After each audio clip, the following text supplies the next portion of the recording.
Hello అండి, అందరికీ నమస్తే. హైదరాబాద్లో 200 కోట్ల స్కామ్ జరిగింది. అది కూడా chit funds, Priyanka enterprises chit funds. ఇది దీనికి సంబంధించి 510 మందికి ఐపీ పెట్టేశారు ఒక వ్యక్తి.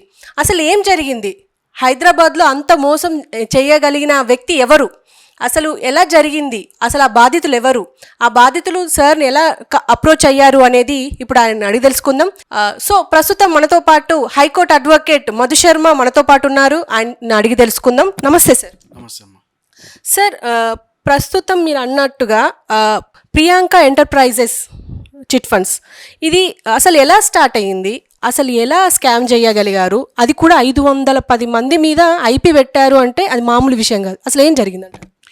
ఇది ఆల్మోస్ట్ అఫీషియల్గా చూపిస్తున్నంత వరకు అయితే వాళ్ళు చెప్తున్నది అయితే ఇది ఇప్పటివరకు మనకి తెలిసింది. అంటే 200 కోట్ల పైగా ఉండొచ్చు చిల్లర అనేది ఒక అంచనా, జస్ట్ అంచనా మాత్రమే. ఇది ఏంటి అనేది ఇంకా మనకి పూర్తి వివరాలు కూడా పూర్తి స్థాయిలో రావాలి. ఇతను ఈ వ్యక్తి ఎవరైతే ఇతను చిట్ ఫండ్ రన్ చేస్తూ ఉన్నాడో ఇతను చాలా మిడిల్ క్లాస్ ఫ్యామిలీస్ దగ్గర, అంటే ఆల్మోస్ట్ ఇతని టార్గెట్ ఎలా అయిందంటే అచ్చంగా bank employees, government employees, regular salaried ఎంప్లాయీస్ని టార్గెట్ చేసుకొని వాళ్ళ దగ్గర నుంచి లంసమ్ అమౌంట్స్లో డబ్బులు తీసుకుంటూ వాళ్ళకి మంత్లీ ఇంట్రెస్ట్లు పే చేస్తున్నట్టుగా చేస్తూ దాన్ని శ్రీ ప్రియాంక ఎంటర్ప్రైజెస్ అనే దాంట్లో ఇన్వెస్ట్ చేస్తున్నట్టుగా చేయించి వాళ్ళు ఇప్పుడు ఒకేసారి, అంటే గత 20 ఏళ్ళుగా ఇతను ఇది రన్ చేస్తున్నాడు, ఇవాళ కాదు, గత 20 ఏళ్ళుగా ఈ బిజినెస్ రన్ చేస్తూ ఇంతమందికి వడ్డీలు ఇస్తూ ఇది తను బిజినెస్ చేస్తూ వీళ్ళందరికీ ఒకేసారి తను ఐపీ పెట్టేయడం జరిగిందనమాట. అంటే ఇక్కడ మీరు ముఖ్యంగా గమనించాల్సింది ఏంటంటే ఇది పెట్టింది మనం ఏమనుకుంటామంటే 500 మంది మీద పెట్టారు కదా, 517 మంది అప్రాక్సిమేట్లీ నియర్లీ తెలిసింది మనకి 500 మంది మీద ఇది పెట్టారు కదా అనుకుంటాం. కానీ ఇది జరిగింది 500 మంది మీద కాదురా. ఇది చెప్పాలంటే సింపుల్గా 500 కుటుంబాలు, సింపుల్గా అని కూడా చెప్పలేను దీన్ని. 500 కుటుంబాలు బాధితులు ఇందులో, 500 మంది మనుషులు కాదు. ఎందుకు 500 మంది కుటుంబాలు అని చెప్తున్నానంటే వాళ్ళు వాళ్ళ డబ్బుల్ని రకరకాలుగా దాచుకున్నవారు పాపం. అంటే జీవితాంతం కష్టపడి ఇన్వెస్ట్ చేసిన వాళ్ళు ఒకళ్ళు అయితే, తర్వాత వాళ్ళు వాళ్ళ పిల్లల కోసం, పిల్లల చదువుల కోసం, ఇతరత్ర అవసరాల నిమిత్తం ఆ డబ్బును దాచిన వాళ్ళు ఇంకొకళ్ళు. అంటే ఇతని వైఫ్, ఈ ఎవరైతే ఇప్పుడు నేతాజీ అనే అతను ఉన్నారో అతని వైఫ్ వాణిబాల అనే ఆవిడ బ్యాంక్ ఎంప్లాయ్. ఆ బ్యాంక్ ఎంప్లాయ్ అవ్వడం వల్ల ఆవిడ ఇలా బ్యాంక్ వచ్చిన వాళ్ళకి మాటలు చెప్పడం కానీ, లేదా బ్యాంక్లో పనిచేసే ఎంప్లాయీస్తో కానీ వీళ్ళందరూ కలిసి వాళ్ళందరి దగ్గర ఉన్నటువంటి ఫండ్ని, అంటే ఎవరైనా రిటైర్ అవుతున్నారు అనుకోండి, ఆ రిటైర్ అవుతున్న వాళ్ళ దగ్గర నుంచి వచ్చే లంసమ్ అమౌంట్స్ని ప్లస్, లేదా వీళ్ళు బ్యాంక్లో ఉన్న ఎంప్లాయీస్ అయితే లోన్లు విడిగా తీసి పెట్టియడం కానీ, ఇలా రకరకాల ట్రాన్సాక్షన్స్ తోటి వీళ్ళ దగ్గర ఇన్వెస్ట్మెంట్ స్టార్ట్ చేయించడం మొదలుపెట్టించారు. సో అలా పెట్టిన దాని తర్వాత స్లోగా అతను చిట్ ఫండ్స్ రన్ చేయడం అయితే, తర్వాత ఇంకొక బిజినెస్లో ఇన్వెస్ట్ చేయడం అయితే, వేరువేరుగా అతను ఈ డబ్బులన్నీ ఇంకో కంపెనీలోకి మార్చడం అయితే, ఇదంతా ఒక ప్రాసెసర్గా, ఒక ఆర్గనైజ్డ్గా, ఎస్టాబ్లిష్డ్గా చేశాడు. అంటే ఇవాళ నిజంగా ఈ డబ్బు పెట్టిన వాళ్ళందరూ నడి రోడ్డు మీద నిలబడ్డ పరిస్థితి వచ్చింది. అంటే అమ్మ ఇందులో ₹1,00,000 నుంచి ఆల్మోస్ట్ 3-4 కోట్ల వరకు పెట్టిన వాళ్ళు ఉన్నారు. అంటే ఆల్మోస్ట్ ఒక middle class families, higher middle class families చాలా టార్గెటెడ్గా చేశాడు. అంటే ఇక్కడ ముఖ్యంగా జనాలు కూడా గమనించుకోవాల్సింది ఏంటంటే, ఇది చాలా అవేర్నెస్ రావాల్సిన విషయం. దయచేసి ఏదైనా ఇన్స్టిట్యూషనల్ ఇన్వెస్ట్మెంట్ కాకుండా ఉండేది ఏది మీరు దయచేసి పెట్టద్దు. అది ఒక ఎస్టాబ్లిష్మెంట్ అయ్యుండి, ఒక ఇన్స్టిట్యూషన్ అయ్యుండి, అంటే ఒక బ్యాంక్ అయ్యుండి, అది రికగ్నైజ్డ్ చిట్ ఫండ్ అయ్యి ఉంటే మాత్రమే వాటిలో ఇన్వెస్ట్ చేయండి. ఇలా కళ్ళబొల్లి మాటలకి, మాయ మాటలకి, వీటన్నిటిని నమ్మి ఇలా అరచేతిలో త్రిశంకు స్వర్గం చూపించే వాళ్ళ మాటలు విని దయచేసి మీరు ఇన్వెస్ట్మెంట్లు పెట్టద్దు. ఇలా ఇన్వెస్ట్మెంట్లు పెడితే నిజంగా ఇవాళ ఈ కుటుంబాలన్నీ నడి రోడ్డు మీద నిలబడాల్సిన పరిస్థితిరా. ఒక ఆయన అయితే పాపం వాళ్ళ పిల్ల పెళ్లి కోసం దాచిన డబ్బులు మొత్తం అవి ఆల్మోస్ట్ ఇప్పుడు అవి మొత్తం వైపు ఇంకా అసలు ఏమీ లేవు, ఇంకా ₹1 కూడా మిగిలినట్టు అతనికి. ఇంకా ఇప్పుడు నడి రోడ్డు మీద నిలబడాల్సిన పరిస్థితి. ఇంకొకళ్ళు వాళ్ళ రిటైర్మెంట్ బెనిఫిట్స్, అంటే అక్కడ పెట్టి వచ్చిన ఇంట్రెస్ట్ తోటి ఫ్యామిలీని నడుపుకుంటూ ఉన్నవాళ్ళు. సో వీటన్నిటిని పాపం టోటల్గా అతను ఎవరైతే ఇప్పుడు ఐపీ పెట్టాడో అతను క్యాష్ చేసుకొని వీళ్ళందరికీ పాపం అన్యాయం చేశాడు. జనరల్‌గా ఇప్పుడు మధ్యతరగతి కుటుంబాలంటేనే చిట్టిపాటల మీద ఆధారపడే కుటుంబాల లెక్క ఉంటుంది. ఎందుకంటే 1000 నుంచి స్టార్ట్ చేస్తారు. దగ్గర దగ్గర 10, 20 వేల వరకు వేసుకుంటూ వెళ్తారు. అయితే వీళ్ళకి అసలు చిట్టి అంటే వీళ్ళ దగ్గర వెయ్యాలి. ఇప్పుడు మీరన్న ప్రియాంక ఎంటర్‌ప్రైజెస్ అయితే ఏదైతే ఉందో దాంట్లో ఇన్వెస్ట్ చేయాలి అని ఎందుకు అనుకున్నారు? అంత నమ్మకం ఎలా కుదిరింది అంటారు? ఇతను ఆల్మోస్ట్ గత 20 ఏళ్ళుగా రన్ చేస్తున్నాడమ్మా. ఇవాళ కాదు, గత 20 ఏళ్ళుగా రన్ చేస్తున్నాడు. ఇంకొకటి ఏంటంటే అతని వైఫ్ బ్యాంక్ ఎంప్లాయ్ అవ్వడం ఫస్ట్ పాయింట్.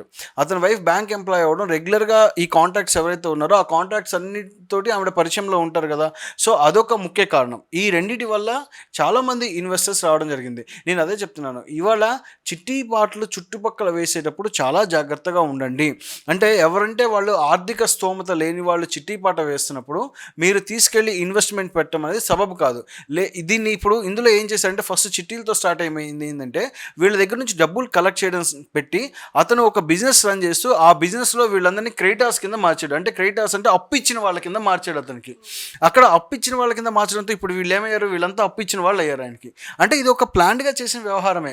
ఈ అప్పు ఇచ్చిన వాళ్ళందరికీ ఇప్పుడు ఎగ్గొట్టడానికి సంబంధం. ఇప్పుడు ఎగ్గొట్టడానికి అతనికి ఆస్కారం ఉంది. ఇప్పుడు ఏమవుతుందంటే ఈ చిట్టి పాటల డబ్బులు ఇప్పుడు చుట్టుపక్కల కూడా ఇళ్ళ చుట్టుపక్కల కూడా కొంతమంది చిట్టి పాటలు పాడుతూ ఉంటారు. ఆ వ్యక్తి ఎవరైతే ఉన్నారో పూర్తి స్థాయిలో ఫినాన్షియల్ కెపాసిటీ లేనతను కూడా చిట్టీలు రన్ చేస్తూ ఉంటారు. అలా రన్ చేసేవాళ్ళు వీళ్ళు డబ్బు వచ్చింది కదా అని చెప్పి, అంటే 10 మంది దగ్గర నుంచి నాకు డబ్బు వచ్చింది కదా, డబ్బు పోగైంది కదా అని చెప్పి ఏం చేస్తారంటే ఈ డబ్బును తీసుకెళ్ళి ఇంకో బిజినెస్లో ఇన్వెస్ట్ చేస్తాడు ఇతను. లేదా ఇంకొక పెద్ద ఫినాన్షియల్ దగ్గరికి వెళ్తారు వీళ్ళు. వెళ్ళినప్పుడు ఏం చేస్తారు, వీళ్ళు వాళ్ళ దగ్గర పెట్టుబడి పెట్టం కానీ ఇంకొక బిజినెస్లో పెట్టుబడి పెట్టం కానీ ఇలా చేస్తూ ఉంటారు. అలా పెట్టిన తరుణంలో అక్కడ లాసెస్ వచ్చి ఇతనికి రూపాయి చేయి తీరక్క ఇబ్బందులు పడుతూ ఉంటే ఇక్కడ ఈ కింద ఎవరైతే చిట్టి ఉండి ఈ చిన్న చిన్న అమౌంట్స్ పోగు చేసి ఇతనికి లంసం తయారు చేసిన వాళ్ళు ఉంటారు కదా, వీళ్ళందరూ సఫర్ అవ్వాల్సి వస్తుంది. చిట్టి ఒకటే కాదు, అంటే ఇన్వెస్ట్మెంట్ అమౌంట్ అధిక వడ్డీలు ఇస్తాను నీకు. ఇప్పుడు మీకు వడ్డీ పంపిస్తానంటాను. ఇప్పుడు మొన్న ఈ కేసు ఇలా ఉంటే మొన్న ఒక కేసు చూశాను. అతను ఒక కేసులో అయితే ఇప్పుడు మనము డబ్బులు ఇస్తే రూపాయి పావుల ఇంట్రెస్ట్ తోటి వీళ్ళందరికీ మంత్లీ క్రెడిట్ చేసేవాడు అనమాట. వేరే కేసు ఇలాంటి సిమిలర్ కేసు ఒకటి రూపాయి అంటే ఇప్పుడు మీ దగ్గర ఒక 5 లక్షలు ఉన్నాయనుకోండి, మీరు 5 లక్షలు తీసుకెళ్ళి అతనికి ఇస్తే కనుక మీకు మంత్లీ మనిషిని బట్టి ఇంట్రెస్ట్ రేట్ చేంజ్ చేసేవాడు. రూపాయి పావులకు కానీ రూపాయిన్నరకు కానీ వడ్డీకి అతను తీసుకునేవాడు. సో అలా తీసుకొని అతను ఏం చేశాడంటే అతను 2 రూపీస్కి 3 రూపీస్కి తిప్పేవాడు. అలా అతను రొటేట్ చేసేవాడు డబ్బుల్ని. అలా రొటేట్ చేసి అతని తర్వాత ఏమయ్యాడు, అతను ఎక్కడో ఒక చోట పెద్ద అమౌంట్ ఇచ్చి వెనక్కి రాల. ఇతని డబ్బులు కాదు, సొంత డబ్బులు కాదు అతను తిప్పడం మొదలుపెట్టింది. తీసుకున్నారో వాళ్ళ డబ్బులు తిప్పడం మొదలుపెట్టాడు. అయితే ఇతను ఎవరికైతే ఇచ్చాడో అక్కడ నుంచి డబ్బులు వెనక్కి రాకపోయేసరికి ఇప్పుడు నష్టపోయింది ఎవరు, ఇచ్చిన వాళ్ళు నష్టపోయారు. అంటే మీకు అక్కడ డబ్బు వస్తుంది, అప్పటికప్పుడు అరేంజ్ అవుతుంది, ₹1 వస్తుంది అని చెప్పి ఇక్కడ ఆశపడటం ఎంత ఇదో తర్వాత నష్టపోయే ఛాన్సెస్ కూడా అంతే ఎక్కువ ఉంటాయి. అంటే రిస్క్ లెవెల్స్, ఫినాన్స్ ఇన్వెస్ట్మెంట్లో రిస్క్ లెవెల్స్ ఉండాలి, కానీ జెన్యూనిటీ లేని రిస్క్ లెవెల్ జోలికి వెళ్ళొద్దు.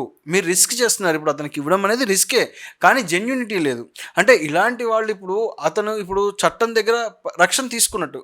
ఇప్పుడు ఈ కేసులో ఐపీ పెట్టడం అంటే ఏంటంటే, ఐపీ పెట్టడం వల్ల అతను ఆల్రెడీ న్యాయస్థానాన్ని అప్రోచ్ అయ్యి అతను చట్టం పరిధిలో తన రక్షణ తీసుకొని నేను పూర్తి స్థాయిలో విఫలమయ్యాను, సో నన్ను ఇన్సాల్వెంట్గా డిక్లేర్ చేయండి, నేను కట్టలేను అని చెప్పి మొత్తుకున్నా ఇప్పుడు అతనికి ఉన్నటువంటి ఆస్తులు ఏమున్నాయో వాటన్నింటిని లెక్క చూసి వాటి వరకే వీళ్ళందరికీ డిస్ట్రిబ్యూట్ చేయడం జరుగుతుంది.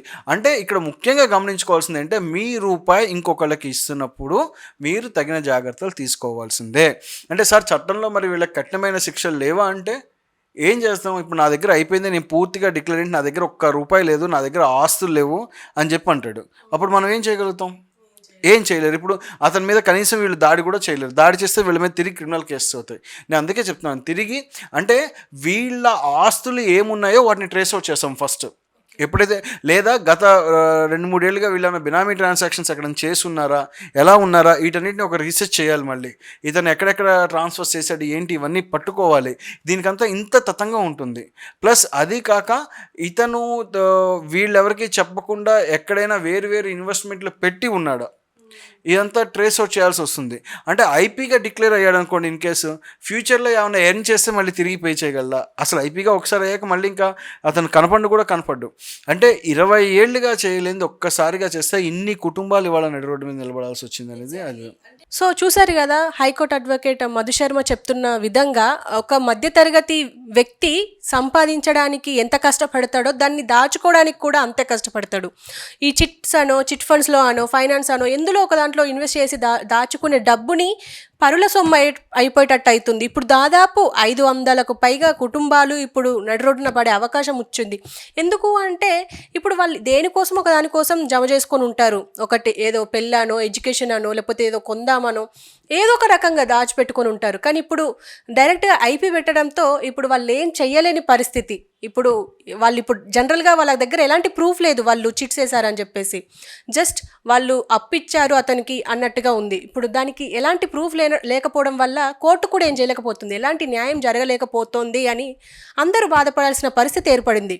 సో ఇప్పటి నుంచైనా ప్రజలు ఒకసారి ఆలోచించి మనం ఎవరి దగ్గర వేస్తున్నాం, ఎంత వేస్తున్నాం, చాలా బాగుంటుంది. ఎందుకంటే ఈ మధ్య ఎక్కువగా చదువుకున్న వాళ్ళే ఎక్కువగా మోసపోతున్నారు. అది ఏ రకంగా అయినా సరే, లోన్ యాప్సే కానీ, ఇప్పుడు లోన్స్ తీసుకోవడం కానీ, ఫైనాన్స్ తీసుకోవడం కానీ, ఇప్పుడు ఇలా చిట్టీలు వేయడం కానీ, ఏ విధంగా చూసుకున్నా ఇలా మోసపోవడం మాత్రం కామన్ అయిపోయింది. కాబట్టి మోసపోకుండా ఉండడానికి జాగ్రత్త పడితే మంచిది అని చెప్పేసి కోరుకుంటున్నాం.